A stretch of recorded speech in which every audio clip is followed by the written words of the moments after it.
to all of you, but just as a bit of an intro, Saul has worked as an economist in the Australian financial markets for more than 25 years, including as chief economist at Macintosh Securities in the late 1980s, chief economist international at National Mutual Funds Management in the early 1990s, and as chief economist at ANZ from 1995 to 2009, and then as chief economist for the Bank of America Merrill Lynch from 2011 to 2015. And in between these last two positions, he was director of the Productivity Growth Program at the then newly established Grattan Institute, a think tank. In July 2015, Saul started up his own economics consultancy business, operating out of Hobart, and in 2016, he took up the part-time position as the Vice-Chancellor's Fellow at the University of Tasmania. I'm sure you're also all aware that Saul has recently completed an independent review of Tasmania's public sector finances, and this came from an agreement between the Premier of Tasmania and members of the Jackie Lambie Network in the aftermath of the March state election, and that review was published in late August. Saul is a member of the Australian Parliamentary Budget Officers Advisory Council, the Australian Taxation Officers TasCOSS Advisory Council, and is on the advisory board of Jameson Coote Bonds, a Melbourne-based specialist bond investment manager. Saul also has first-class honours degree in economics from the University of Tasmania and a graduate diploma in applied finance and investment from the Securities Institute of Australia. In December 2012, he was awarded an honorary LLD degree by the University of Tasmania, and he's completed the Senior Executive Program at Columbia's University Graduate School of Business in New York. And Saul will be talking to us today about his analysis of the 2025 Tasmanian State Budget, which, as we know, was handed down last Thursday. And his focus is on how well that aligns with the recommendations from his review of the state finances. So just before I hand over to Saul, just some quick housekeeping. We've started recording this session and we'll be able to provide you with the recording later on today. There is some time for questions at the end. So we really encourage you to make the most of the time that we have with Saul and put some questions in the chat. Remember to keep yourselves on silent during Saul's presentation. So I will now hand over to Saul. Welcome, and we're looking forward to hearing from you. Well, thank you, Adrienne, and thank you to Charlie Burton for making this possible. Can I follow you in paying my personal respects to the First Nations people from whose traditional lands I'm also making this presentation, and to any First Nations people who might be participating in today's event. I'm going to show, as is my wont, some slides. So Adrienne or Charlie, can you confirm that people can see those? That's great. So as Adrienne indicated, I'm going to talk about the state budget in the context of the findings and recommendations of the review of Tasmania's finances that I undertook pursuant to the agreement between the Premier and the members of what was the Jackie Lambie Network in the aftermath of the election held in March this year. And I'm not going to go through all of the details of that report, of course, but some of it is, I think, relevant to what I want to say about the budget. And my starting point for that conversation is to note that Tasmania's financial position, and for the moment I'm going to be talking about that in the context of what the budget papers call the general government sector, which refers to core departments and agencies that are funded for the most part out of state government taxes and charges or grants from the Commonwealth, rather than the government business enterprises like Hydro Tasmania and TasNetworks, to which I'll come later. So as this chart shows, from the middle years of the past decade, when Tasmania's general government sector was running cash surpluses and was actually a net creditor, that is to say, it had more cash in the bank than it owed by way of debt, government bonds and the like, the position started to deteriorate from I think not coincidentally, the 2018 election. It deteriorated quite significantly during COVID, as government financial positions did across Australia and all around the world, and necessarily so in order to respond both to the health emergency itself, but also to assist households and businesses through the lockdowns that governments imposed in response to the COVID crisis. But as the chart shows, although COVID officially ended in early 2022, Tasmania's finances have continued to deteriorate since then, and based on the projections made most recently in last week's state budget, are going to continue to deteriorate over the 4 years to 2027-28. And that's quite clear from these two charts. One of the things that my report highlighted is that the deterioration in Tasmania's public finances, both between about 2017-18 and 2023-24, and prospectively over the next 4 years, is entirely the result of government decisions. It's not, as is sometimes the case, the result of factors that are entirely beyond the control of a state government, such as changes in the economic outlook or changes in the flow of revenue from the federal government, which the budget papers refer to as parameter variations. They're the columns shown in yellow, and this chart depicts the difference between the initial estimates of the budget bottom line, the fiscal balance, for each of the years 2017-18 through 2023-24, and the final outcomes for those years, and prospectively, the initial forecasts for the years 2024-25 through 2027-28, and the most recent estimates for those years, which were of course published last Thursday. You can see that so-called parameter variations, to repeat, that's things beyond the control of the state government, actually would have made the bottom line look better than otherwise. But the impact of those favourable parameter variations was more than swamped by government decisions to increase spending on operating expenses. That's budget speak for service delivery, grants to organisations, including ones that are members of TasCOSS, to spend more on infrastructure, or in a couple of cases, to reduce taxes. Now, my report isn't critical of any of those government decisions to spend money. I could have been critical of some of them if I'd chosen to, but the point I wanted to make more was that the government devoted not a skerrick of consideration to how that additional spending, no matter how justified it might have been paid for, and was happy to allow it to be paid for, in effect by borrowing, by running bigger budget deficits than would otherwise have been the case. The result of that is that when you look at Tasmania's general government sector financial position and compare it with that of other states, which I'm doing here by expressing them as proportions of gross state product. That's, as most of you will know, a measure of the value of goods and services produced in each state and territory in each financial year. Tasmania's cash deficits are not the largest in the country, but they're certainly no longer among the smallest as they were 4 or 5 years ago. Similarly, Tasmania's net debt, at least for the general government sector, as a proportion of Tasmania's gross state product, isn't the worst in the nation. It's nowhere near as big as Victoria's or the Northern Territories.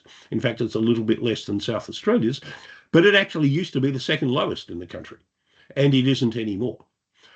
In Tasmania's context, net debt doesn't tell you the whole story, because Tasmania also has a much larger burden of unfunded superannuation liabilities to former, current, and future retired public servants, which haven't been funded by employer contributions or by the investment of money in government-controlled funds, the proceeds of which can then be used to meet those pension obligations. Now, this chart here suggests that the ACT is in a worse position in this respect than Tasmania, but in fact, the ACT has significant assets invested in the Commonwealth Government's pension fund, superannuation fund, as a result of the historical legacy that the ACT government used to be part of the Commonwealth government until the territory became self-governing in the late 1980s.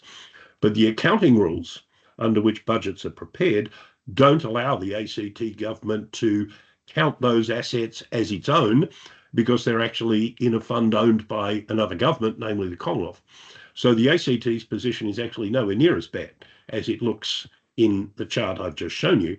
What's clear is that relative to the size of Tasmania's economy, the unfunded superannuation liability, which is as much a contractual obligation to be serviced each year out of government revenues as interest on conventional debt, is almost 3 times as large relative to the size of Tasmania's economy as the average for all the other states and territories.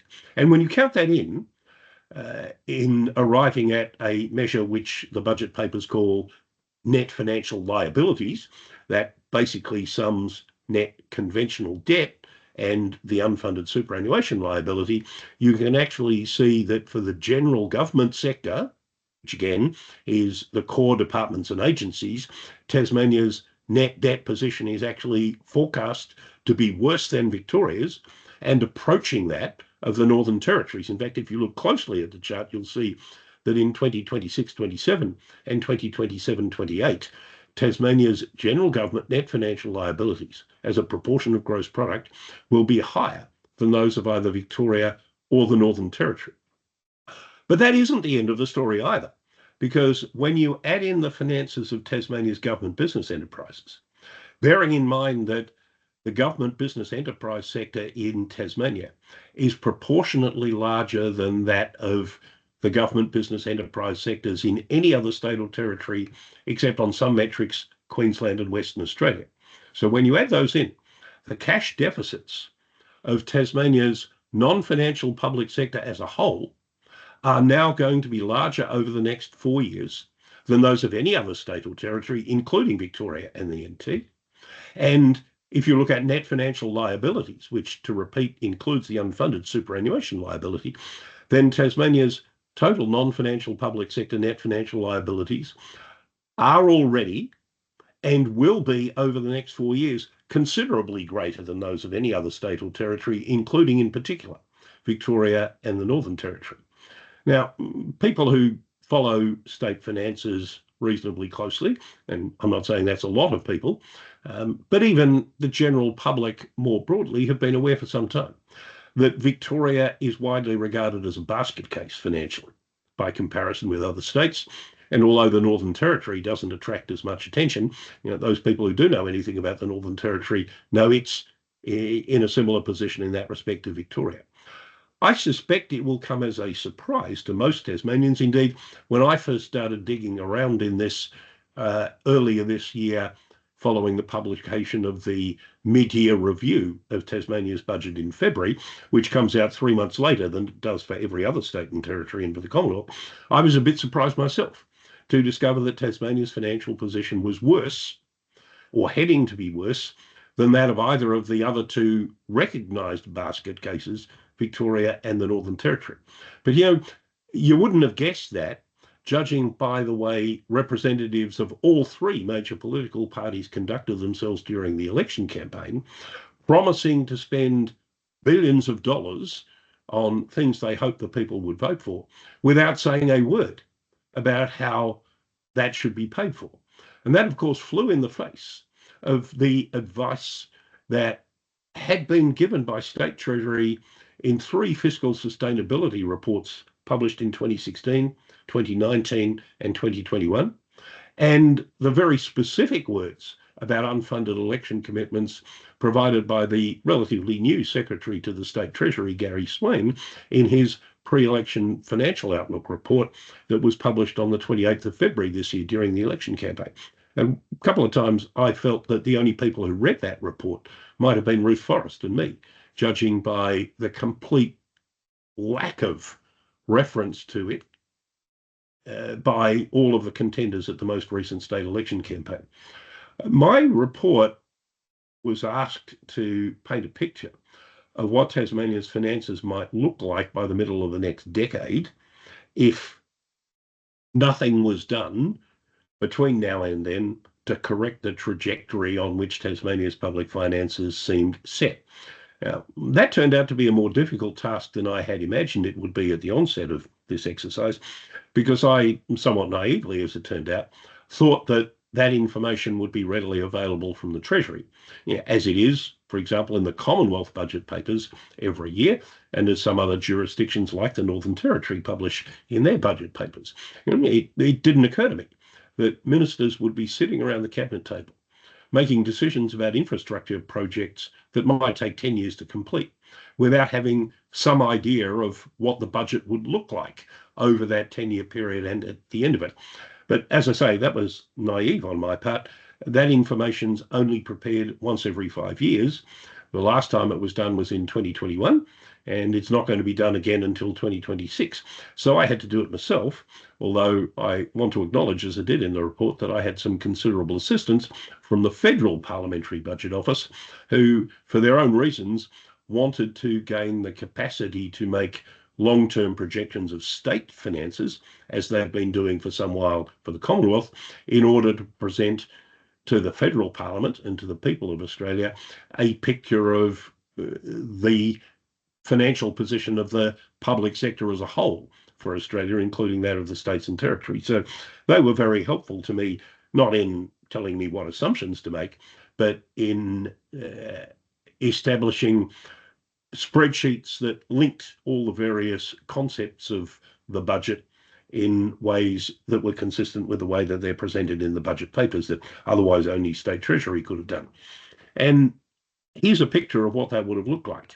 That after some improvement in 2026, 27 through 27, 28, in part because the federal government had revised upwards in its most recent budget estimates of the total GST pie, and the Grants Commission in April had increased the share of that GST pie that Tasmania gets. From 2028-29 onwards, the position starts to deteriorate, so that over the 10 years to 2034-35, Tasmania would run cash deficits averaging about 1.2 billion per annum, or about 12 billion in total, as a result of which Tasmania's net debt would rise to about 15.75 billion, or 26% of gross product by the end of 2034-35. That would in turn result in the Tasmanian government spending over $720 million a year by 2034-35 on interest, about 6% of the revenue available to it. That would be money not available for expenditure on, for example, service delivery. And Tasmania's net financial liabilities would accordingly rise to something like $23 billion, or about 36% of Tasmania's gross product by 2034-35, if nothing was done. Now, as I wrote in the report, almost certainly, if we were heading in that direction, some action would be taken by someone at some point in order to prevent that situation from being realised, but it's an indication of what might happen if by some chance nothing were done. That then raises the question, what do you do about it in order to prevent getting to that position? And in broad terms, governments faced with a need to restore finances to a sustainable position have four choices. They can cut recurrent spending, they can cut capital or infrastructure spending, they can raise additional revenues, or they can seek to sell assets. And that's basically it. There are lots of individual choices within those four headings, but those four headings cover all the options that the government has to deal with circumstances like this. So I started by asking, to what extent is it sensible and feasible to resolve Tasmania's looming fiscal difficulties by cutting spending or raising revenues? And to help me think about that, I started with the assessments that the Commonwealth Grants Commission makes every year as part of the way in which it arrives at its recommendations as to how the GST revenue should be carved up, about the levels of spending and revenue raising that each state does. Now, remember that the principle behind the distribution of GST revenues among the states and territories, and prior to the introduction of the GST, going back to the 1930s, in the aftermath, ironically, of the Wexit referendum in 1933, the distribution of untied Commonwealth grants to the states and subsequently the territories was to enable them to provide a similar level of services to their citizens as the average of all states and territories, whilst levying on their citizens a similar burden of state taxation to the average of all states and territories. And, that's something that is unique about the Australian Federation, that to an extent that is very different from the United States in particular, but also Canada, Switzerland, and Germany. It matters far less as to the quality of the schools your kids get, or the quality of the health care that you and your parents get, or the quality of policing that your community gets, which state you live in. And that's because ever since the 1930s, federal grants to the states that they can spend in whatever way they choose have been done not on an equal per capita basis, but rather in a way that is designed to allow states and territories to provide similar standards of services to people whilst levying on them similar burdens of state taxation. There's never been a requirement that they have to do that. You can be like Queensland used to be in the Bjelke-Petersen era, where you have crappy public services because the government wants to have the lowest state taxes of any state. Or you could be a bit like South Australia used to be, where you'd have higher state taxes and charges than most other states. But in exchange for that, you got what was seen at the time as a better quality of public services than most other states and territories have. So every year, the Grants Commission tries to work out how much each state and territory would need to spend per head of population in order to provide its citizens with the same standard of services as the average of all states and territories, delivered with similar levels of efficiency. And so, for example, in Tasmania's case, they recognise that Tasmania needs to spend more per head on health than other states and territories because we have the oldest and sickest population, that we need to spend more per head on a range of community services because we have a higher proportion of our population who are in the lowest two socioeconomic status quintiles than the rest of the country. On the other hand, we don't need to spend as much on public transport as, for example, Victoria and New South Wales do, because we have a much smaller population in capital cities where public transport is easier to provide. The Northern Territory gets a much bigger share of the GST revenue because the Grants Commission reckons that with a third of its population being First Nations people, and that population being spread over a huge area, that it costs more per head to provide services to them. The Grants Commission does the same thing with regard to revenues.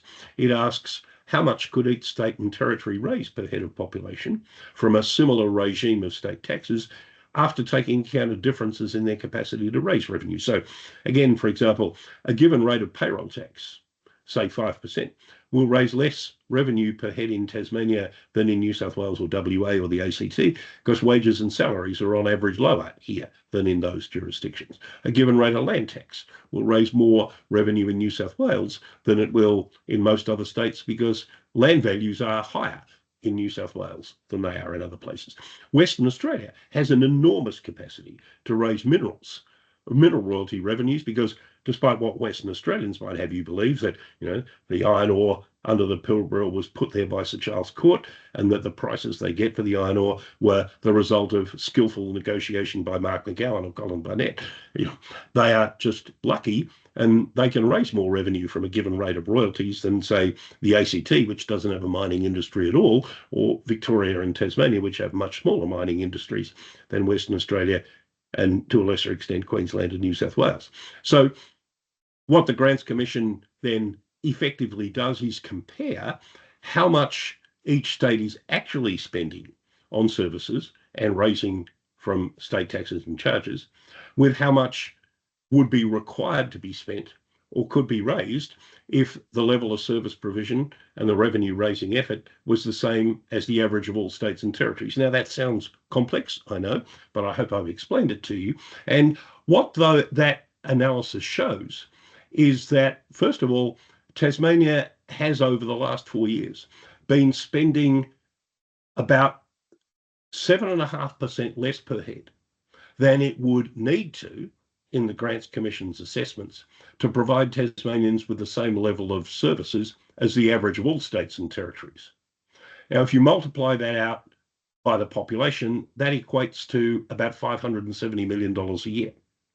The Grants Commission also concludes that Tasmania has been raising about 4.5% per head less by way of revenue from state taxes than it would have if its state tax regime were the same as the average of all states and territories. And what that leads me to conclude is that there really isn't very much scope to solve Tasmania's budgetary problems by cutting operating expenses, or at least there isn't much scope for doing that without inflicting the greatest pain on the most vulnerable Tasmanians. Now, that's a different conclusion from the one I would have drawn if I'd been writing this report about Victoria, because the Grants Commission shows that Victoria, and for that matter the Northern Territory, are spending significantly more than would be needed to in the Grants Commission's assessments to provide Victorians and Territorians with the same level of services as the average of all states and territories. Now, if they were paying for that by levying above average rates of tax on Victorians and Northern Territorians, that might be more defensible, but in Victoria's cases, you can see they're not. So if I were writing this report about Victoria, I probably would have said, there is scope to address Victoria's financial problems by cutting spending. But that's not true in Tasmania. The other dimension is, of course, that actions designed to shore up the budget position inevitably have implications for the state's economy and for individuals and businesses within the state's economy. As Tasmania learnt the hard way in the 1990s when the Field government and then the Ray Groom and Tony Rundle governments had to clean up the dreadful mess left by Robin Gray in the 1980s, and then Lara Giddings had to do something similar, though not on quite the same scale, in the early 2000s. Okay? But the point I'd make is this, that given that most state government operating expenses are either on wages and salaries of state employees or are grants to organisations such as the ones participating in this conference, who in turn spend them on wages and salaries of people who are delivering services. As a broad principle, a dollar taken off government operating expenses is a dollar taken out of the state's economy. Whereas, by contrast, if you look at the revenue side, most state taxes are paid by businesses, and state taxes are a deduction against federal company income tax liabilities. So a dollar raised by additional state taxes, of each dollar, 30 cents is in effect paid by Canberra in the form of lower company tax collections. And to the extent that the government raises additional revenue by taxes on well-off individuals, as I recommend, for example, with regard to land tax or registration fees for expensive cars, those are likely to be funded at least in part by those individuals reducing their saving or reducing what they spend on goods and services imported from the mainland or overseas. So again, the impact of raising a dollar of revenue on the Tasmanian economy is less than the impact of cutting spending by a dollar. And so that forms an important part of the basis for the recommendations I make in the report for raising revenue. But I also note that Tasmania is now running the biggest infrastructure investment program in the country relative to the size of Tasmania's economy. You can see that as a proportion of gross state product.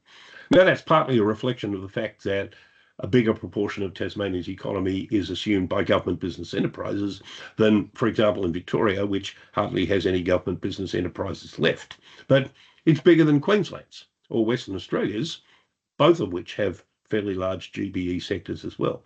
And my point here is that Tasmania can't really afford to do that in its current financial circumstances. And moreover, Tasmania's infrastructure spending program has been put together in what I regard as the wrong way. Excuse me a minute. The right way, in my view, to put together an infrastructure investment program is to begin by asking yourself, how much can you afford to spend on it over, say, a 10-year period, and in each year of that 10-year period, having regard to the needs for additional infrastructure, the capacity of the local construction industry to undertake it without undue delays in project delivery or cost blowouts, as we've seen happening in Tasmania and around the country. And then once you've done that, you select which projects get funded by, in effect, ranking them from top to bottom in terms of their ratios of benefits to costs, and then work your way down that list until you have spent the allocated budget. Now, in saying that, I want to acknowledge that in the case of some investment projects which are directed towards what we might call social rather than economic infrastructure, there's a fair element of subjective judgment in determining what the benefits are. And I don't want to be too doctrinaire about saying that it has to be all expressed in dollars. There's room for political judgment here. But the point I make is that there's no evidence that that's how the government went about constructing its infrastructure project.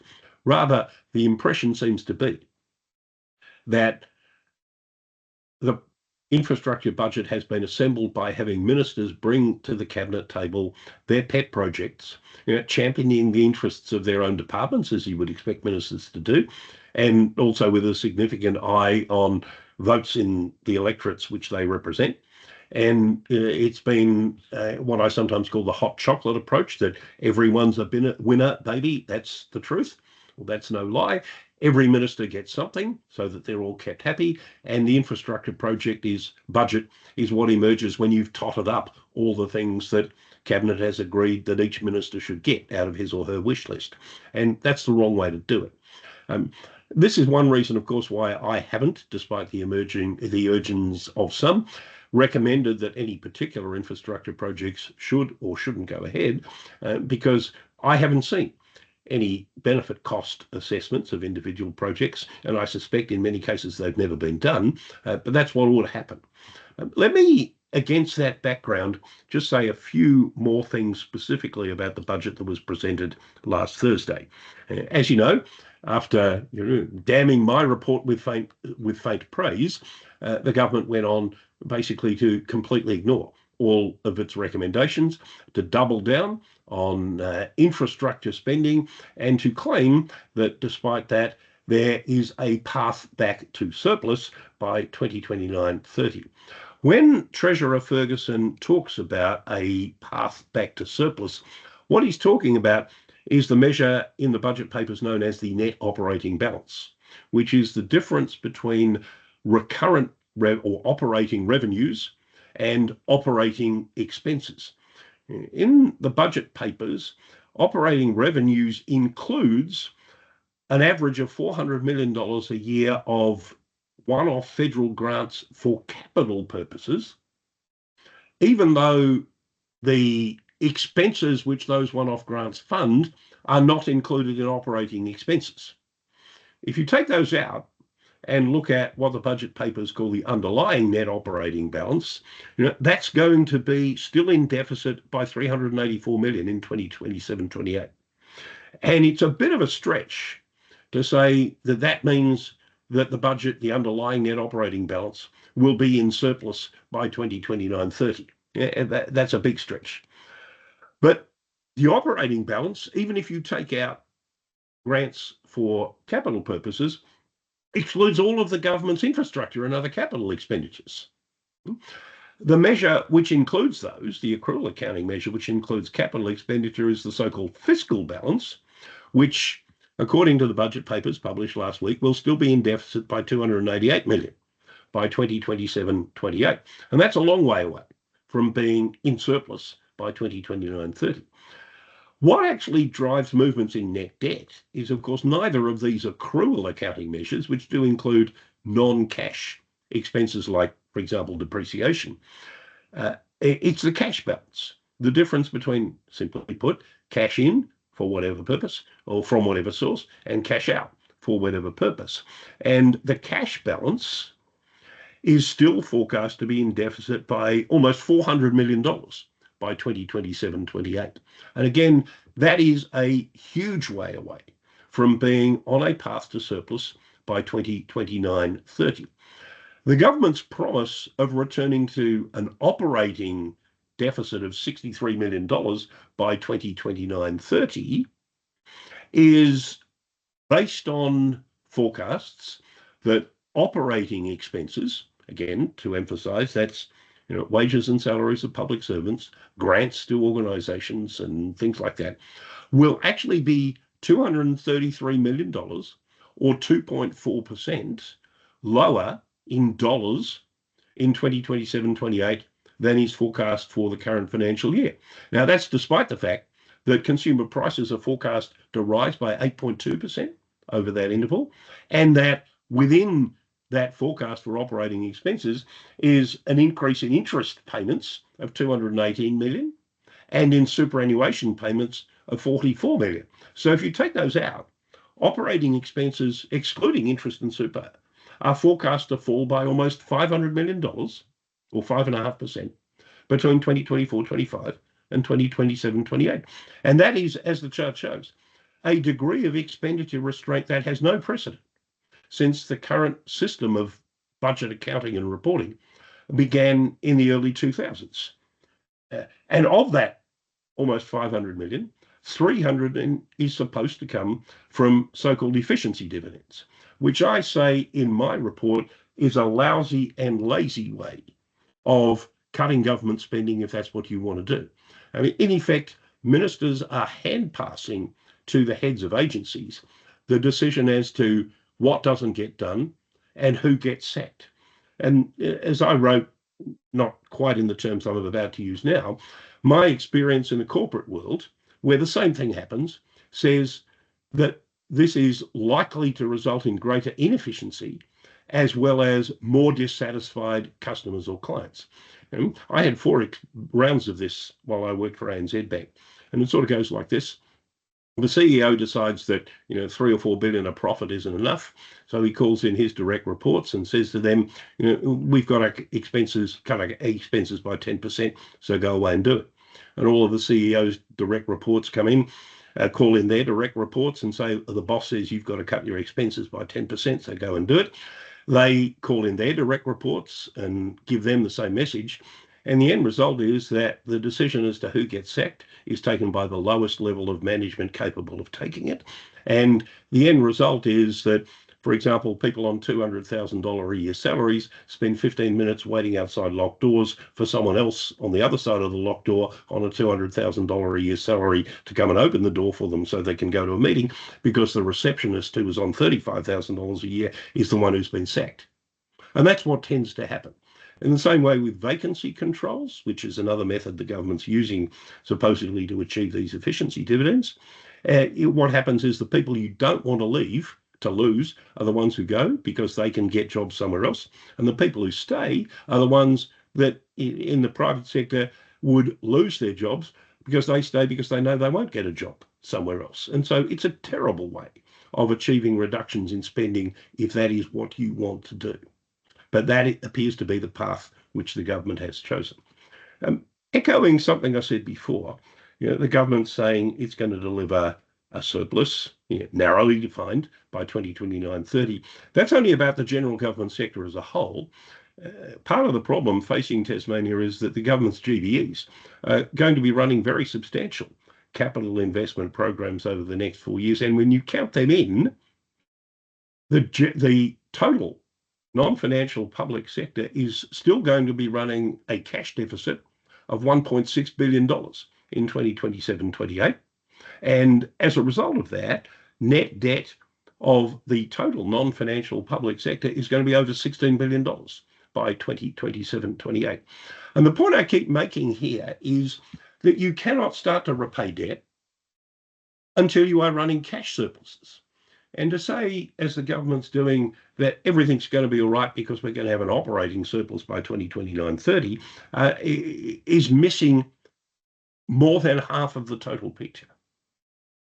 Now, I go in my report to some effort to talk about what a fiscally sustainable position is and why it's important.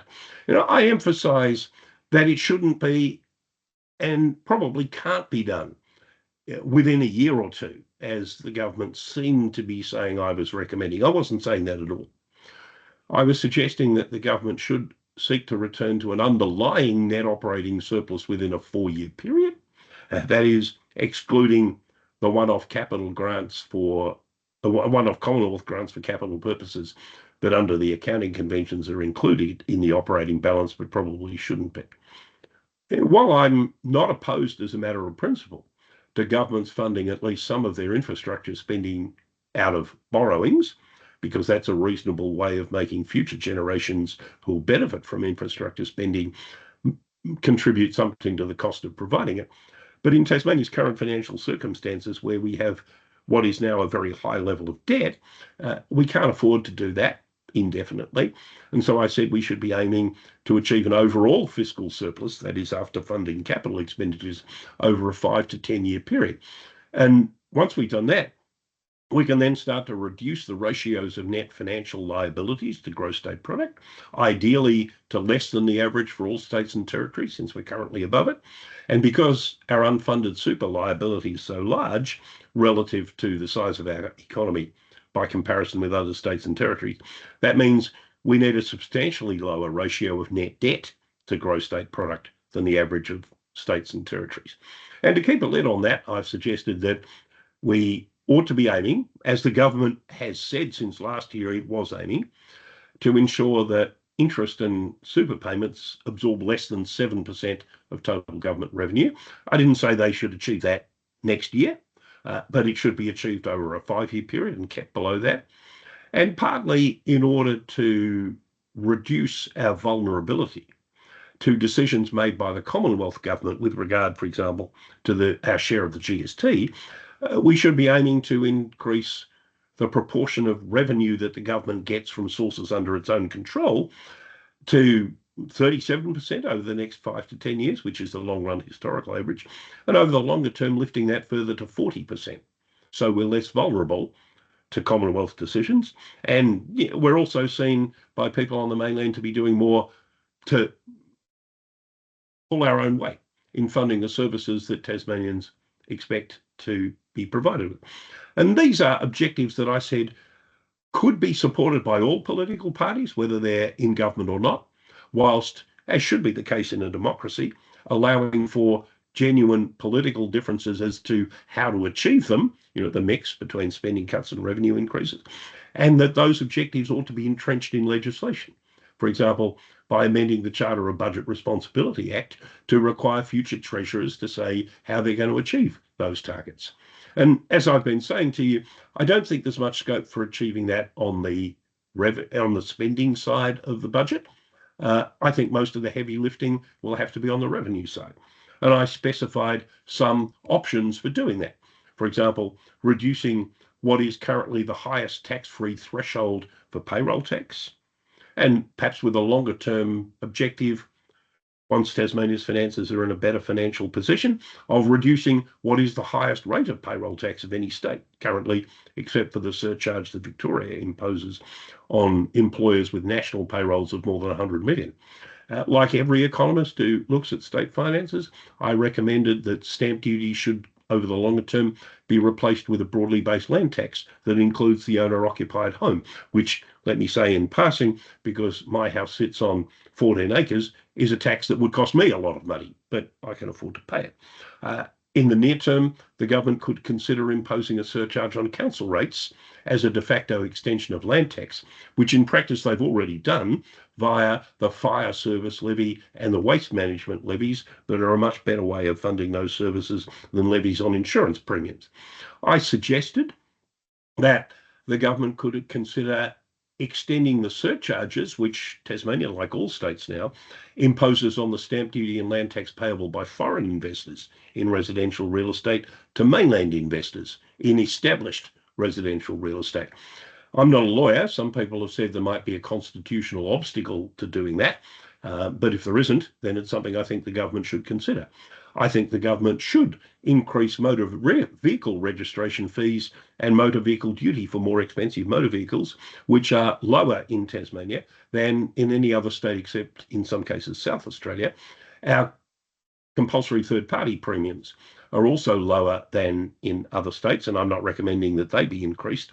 So the government could still say that the government-imposed costs of running and operating a motor vehicle in Tasmania are lower than others. Other states, but they don't have to be as low as they currently are. And I've suggested that there's scope for the government to increase mineral royalties to something closer to the levels that apply in other states.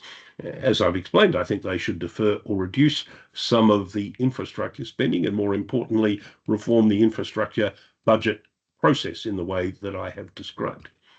The last point I want to make is that this is now the third time that Tasmania has found itself in this position.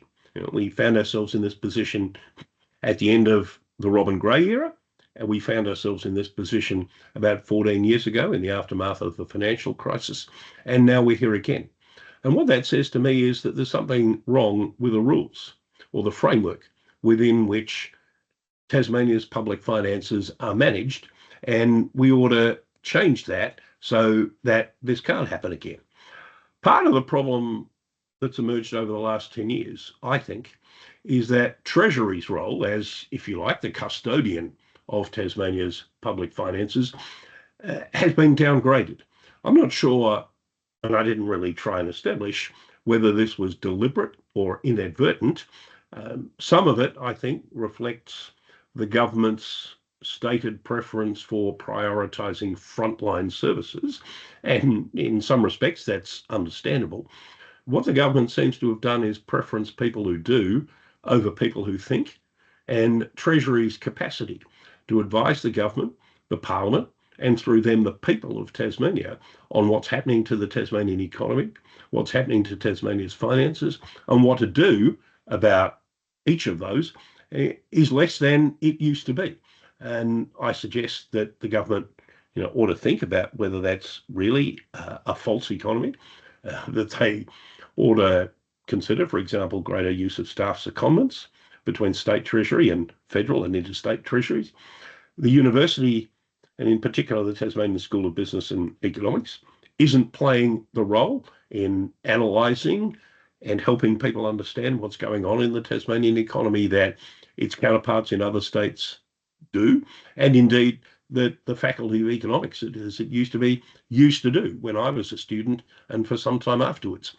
There's a lot that the annual budget papers could include that budget papers at the federal level and other states do include that would insist greater public understanding and better debate about budgetary matters, more comprehensive and detailed analysis of developments in the outlook for the Tasmanian economy, 10-year projections of key fiscal aggregates, more long-term historical fiscal data, which the feds and most other states provide in their budget papers, more easily accessible data and charts, which the feds, New Zealand, and other states and territories provide, a more detailed and quantified statement of risks to the budget than is currently provided. We ought to get the mid-year review of the budget in December, like every other jurisdiction in Australia does, rather than postponing it to February. We don't need the preliminary outcomes report that Tasmania is the only state that produces. There's no great advantage in having Treasury put out an unaudited set of financial statements by the 15th of August each year, most of which end up being revised 3 months later when the final outcome report comes. Excuse me. I think the Charter of Budget Responsibility Act should be amended, for example, to require political parties to say how they're going to fund the expenditure and tax cut commitments they make, or alternatively, to require them to say explicitly that they're not going to be funded, that they're going to be in effect paid for by running bigger deficits, which is what's actually happened over the last 4 elections. And they should also be required to put out their fiscal strategy statements at least 9 days before polling day, bearing in mind now that more than 30% of people vote before polling day at elections in Tasmania and elsewhere, rather than, as has become the norm at recent elections, putting them out at 5 p.m. on the Friday before polling day, which is treating the whole process and voters with contempt.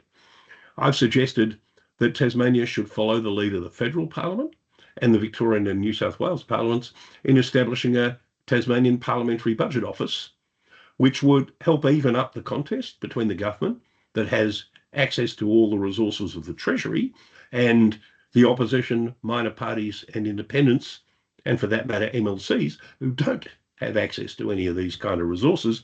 And if it's like the federal PBO, it will also play an important role in educating parliamentarians and through them the public at large and journalists as to fiscal and budgetary matters, which would probably result in better outcomes as well. And then finally, I note that the independence of the Auditor General's office, which 15 years ago was ranked among the top 3 out of all of the Auditor Generals across Australia and New Zealand, now ranks only about 5th. And the Auditor General told me in writing when I was doing my inquiry that if a survey were to be conducted of this now, Tasmania might actually rank 8th, which is not something to be proud of. So I suggested the Parliamentary Public Accounts Committee should investigate and report on how to bring the independence of Tasmania's audit office into line with best practice in other jurisdictions across Australia. Now, as you know, the government and the opposition have come to the view that they know better than I do about a lot of these things. The government has damned the review with faint praise. As I say, they've said nice things about me and some of the things that were written in the report, but they have, for all practical purposes, said that they're not going to implement any of its key recommendations. Now, that's probably better than being called a dry right-wing economist and a very left-wing neo-Marxist, as Brad Stansfield, who kind of thinks he still runs the state and in some ways has a disproportionate amount of influence. I mean, he said that in a font cast, as they like to call their output, a couple of weeks ago. And in some ways, I take that as a compliment. It does imply a certain amount of agility that I didn't think I have. But I'm no more seduced by flattery than I am losing sleep over being personally abused by the likes of Brad Stansfield. Both the government and the opposition were quick to rule out raising additional revenue in order to fix the budget. And as last week's budget indicated, they're continuing the infrastructure splurge, although they usually end up spending less on infrastructure in any given year than they say they're going to in the budget for that year. I'm not surprised by this, even though I'm disappointed by it. When I started out on this task, Don Challen, former Secretary of the State Treasury, who lectured me every year that I was at university in the second half of the 1970s, said to me, prepare to be disappointed, as he had been with the complete disappearance of any response to the PESRAC report that he helped chair. And Adrian, your predecessor, Kim Goods, was part of that as well. And, they published their report and it's essentially disappeared without trace, which has been very disappointing. I know there's no politically easy way to restore Tasmania's finances to a sustainable position. It will require the expenditure of political capital, something which the major parties were unwilling to spend when they had it. And now that the government's in a minority, it is obviously in very short supply. The question I kind of finish with is, if the government wasn't prepared to consider how to pay for all this additional spending it wanted, when Tasmania's economy was, as we were reminded almost every day by the former Premier and Treasurer, was doing better than the rest of the country, and when, as we were also reminded with monotonous frequency, it had a majority in Parliament, and it's not prepared to consider how to pay for it now when Tasmania's economy is doing worse than the national average and it doesn't have a majority in Parliament, the question in my mind is, when are they going to do it? Or are they simply leaving it to some future government to do it? And if so, when might that actually be? Adrian, I'm going to stop at that point and hopefully stop sharing as well, and therefore give people the opportunity to put their points of view or throw some questions at me if they have them. Thank you, Saul. And yeah, a very sobering presentation, and as was your report, particularly, as you say, in the light of the government, and I think the opposition also saying they won't accept the recommendations. And we saw in last week's budget that doubling down on the infrastructure spend. In fact, I heard that word infrastructure blitz bandied around quite a few times. And there's a comment in the chat from Ros Atkinson basically saying it's the Tasmanian people that pay for poor political decision making. And I think for all of us, that's where the bottom line, those people experiencing disadvantage are actually, there's less services, investment in services available to them. We've only really got a couple of minutes left, so I would like to invite anyone just to put a question up if they would like to, but possibly also, Saul, because we haven't really left very much time for questions, if people have got burning questions, we could just take those questions and get you to respond to those in writing as well. Happy to do that. Yeah, so there is one question which is from Molly Frankham saying, could you briefly touch on what this might mean for community service organisations with budget priority submissions looking for additional funding? Well, in the short term, the impression I'd have from the budget is that you've not got too much to worry about. You know, the government says it's not going to be cutting spending on grants to community organisations, whether they're for capital works or ongoing services, unless department heads and agency heads decide that cutting payments to community organisations is a way of achieving the efficiency dividends. Now, that's a risk, because the minister, what efficiency dividends mean is ministers completely shedding any kind of personal responsibility for the decisions that are taken as to how those, you know, that 300 million or whatever it is efficiency dividend target is achieved. You know, you won't find out as a result of a decision being announced by a minister in Parliament. You'll probably find out, you know, by a letter or an email from the head of an agency that funding has been cut. So you kind of got to keep an eye out for that. And, you know, maybe you'll hear by word of mouth beforehand something is put in writing. But, you know, that's the risk in the near term. The medium to longer term risk, of course, is that the government is just putting off the day of reckoning, and that at some point this government or some future government is going to have either to cut spending harder or raise more revenue. And obviously which path they choose to go down will have different implications for community organisations. But, you know, Treasury has been saying this with increasing fervour, if that's the right word, in each of the 3 fiscal sustainability reports that they issued in 2016, 2019, 2021. And the next one's due by June 2026. I assume, since this government isn't going to be doing anything between now and then, that they'll say it even more fervently in the next one in 2026. So, you know, in the short term, probably not much to worry about, apart from the risks associated with you being impacted by efficiency dividends. In the long term, there's potentially quite a bit to worry about. Yeah, not just for community services, but I think more for Tasmanians themselves. Yeah, absolutely. Yeah. Kerry has said, I'm equal parts impressed by your report and depressed the state finances, but thank you for your informative and thorough presentation. And I think we need you to run in the next election. She's voting for you as finance minister. Yeah. Yeah. Yeah. No comment. More chance of spotting a thylacine on my front lawn than of that happening. Thanks, Saul. I think that's all we've got time for today, because we have run out of time. But I just really want to take this opportunity to thank you so much. That, you know, I think it was a thoroughly, as I said, a sobering read with your report, but I think it's such important information for us all. So thank you for today. Okay. And if Charlie or someone wants to pass on questions, you know, time permitting, I'll do my best to answer them.